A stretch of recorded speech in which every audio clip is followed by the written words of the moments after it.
Welcome. Today we're going to sit with a phrase that many of the people we accompany know by heart. I'm not good enough.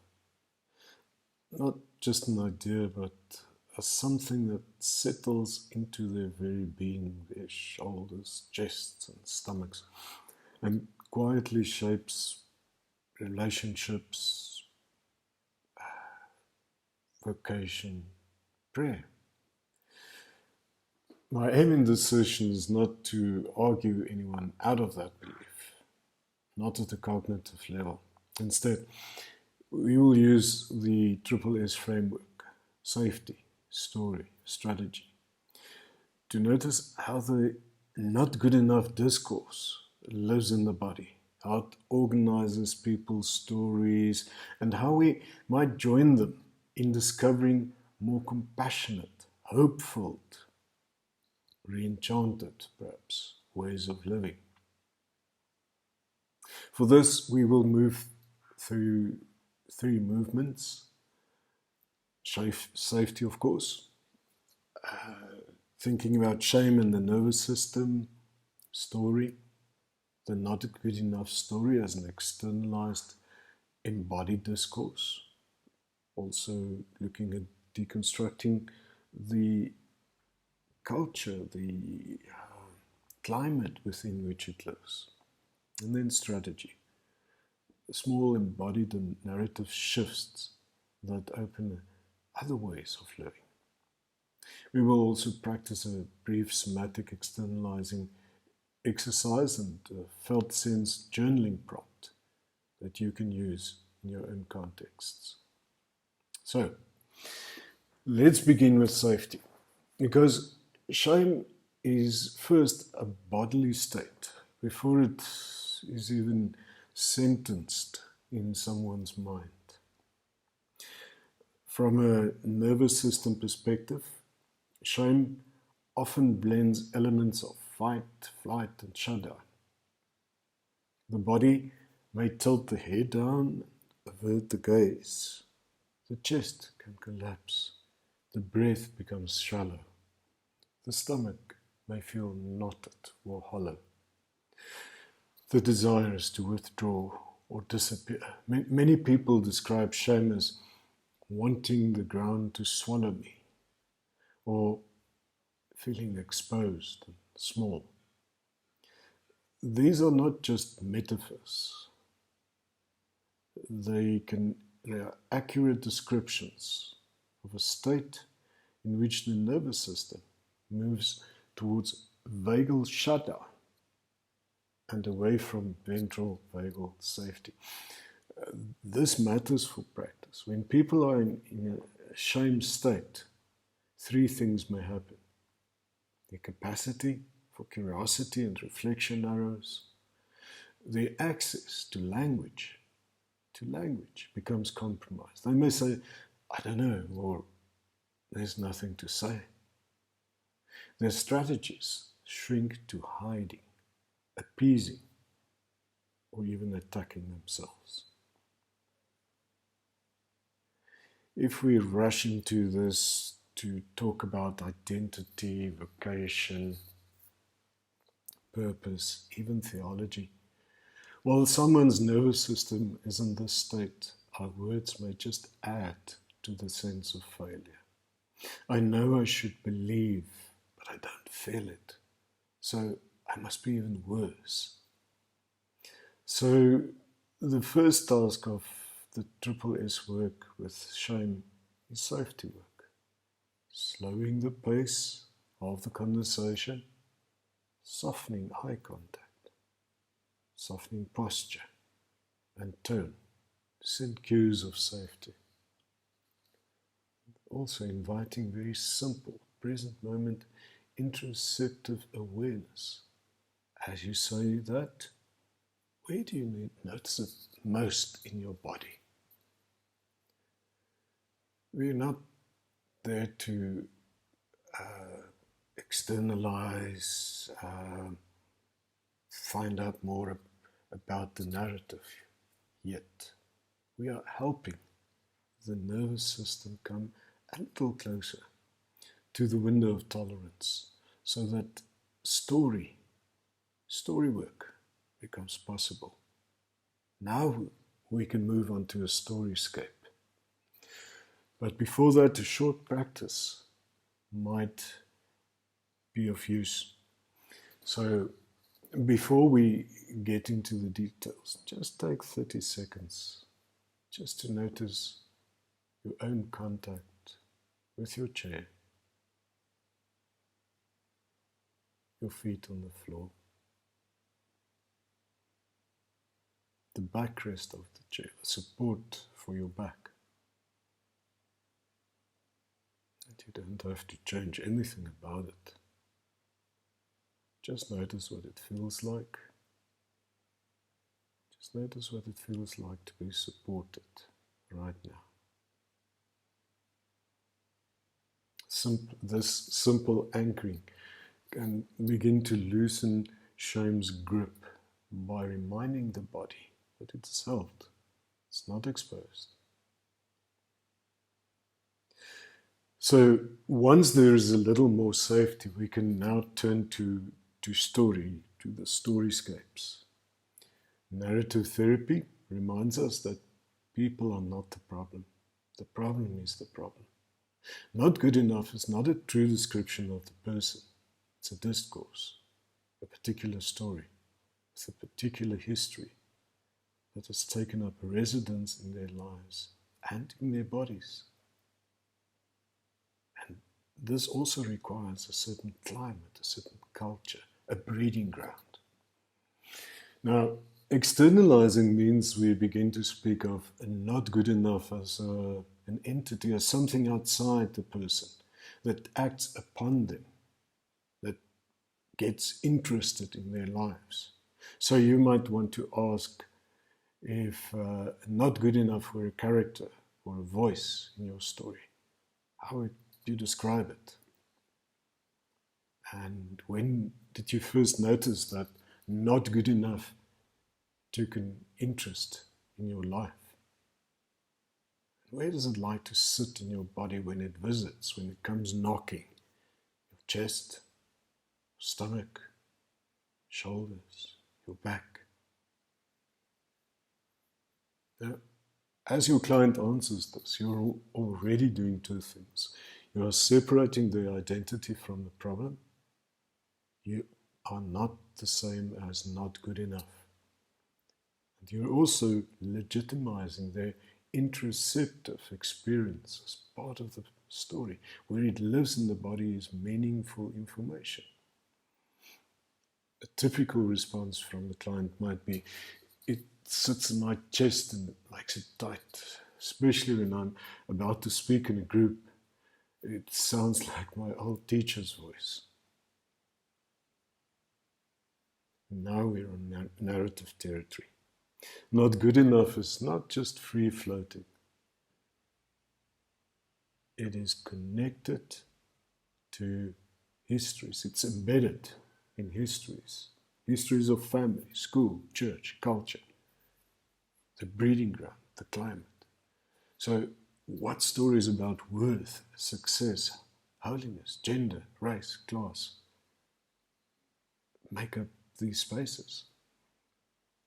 And how you can gently explore whose standards does not good enough seem to use when it criticizes you. And if we trace the good enough family tree, which communities or messages helped raise it? It's very important that we always try and identify what metric is being used. Whenever any value justification, value statement is made, there must be a metric. And whose metric might that be? So this situates shame within wider discourses and can open space for critique. Perhaps not good enough carries perfectionistic, colonial, patriarchal, or even classist assumptions that the person may want to question. Often Shame stories have been told many times in words, but with very little attention to how they are felt. The body has been absent from the narrative. The Triple S lens invites us to bring soma, body, and story together. As you remember that moment when you felt you failed, what is your body doing right now? Or which part of you seems to carry the heaviest sense of not enough, not good enough? And you might invite the person to place a hand gently on that area, not to fix it, but to acknowledge it. And then you might ask, if that tightness could speak, what might it want you to know about what matters to you in this situation? Almost a remembering of the body. Very often what emerges is not I am worthless, but this matters so much to me, or I long to contribute and belong.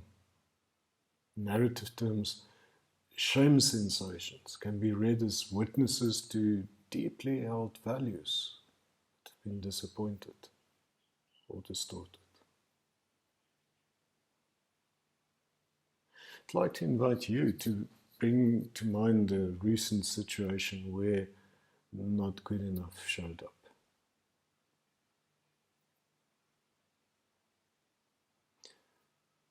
Where in your bodies does this show up most clearly right now?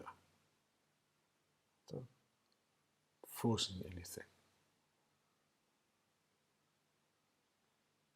And if it feels okay, imagine that this sensation is the way not good enough knocks on the door. You might picture it as a character, an image, or a color. You're you, and not good enough is over there, a little in front of you, knocking at the door. How does not good enough try to influence your choices in situations like this? What is it afraid would happen if it didn't speak up? And then finally, as you listen to it, is there anything in what it says that points to something you care about? Perhaps excellence, protection, belonging, faithfulness. Notice if your body shifts at all as you name that value. This practice gently separates people from the discourse, and it honors the protective intentions hidden inside shame. And begins to surface alternative stories. Stories about care, faithfulness, and longing, rather than defect. Now the third movement is strategy. What becomes possible when not good enough is no longer driving the bus? If we think of strategy as the patterns of action we habitually take, shame tends to produce familiar strategies. Overperforming, perfectionism to outrun the verdict of not being good enough. Hiding, shrinking to avoid exposure. Self-sabotage, to confirm the story in advance. Our goal is not to shame these strategies. They often arose as the best available responses in earlier contexts, but to explore whether they still serve the person's values and calling now. One simple tool here is felt sense journaling. And that is adapted to worthiness stories here. So you might guide someone through a short exercise and This can also be homework. Write the sentence that not good enough loves to use in the first person. For example, I'm not ambitious enough to lead, or I'm not spiritual enough to lead. I always mess up relationships. In the first person. Now read it slowly. And as you read it, notice what happens in your body as you do. Where do you feel tension, contraction, collapse, numbness? Underneath that sentence, write, my body responds like this, and describe the sensations in simple, concrete language. And then, ask on paper, if this tight, heavy, numb place could tell the truth about what I care about here, what might it say? Write down whatever comes, without editing. Often the next lines sound very different from the original sentence. I long to be trustworthy with people's hearts. I want to use my gifts without harming others.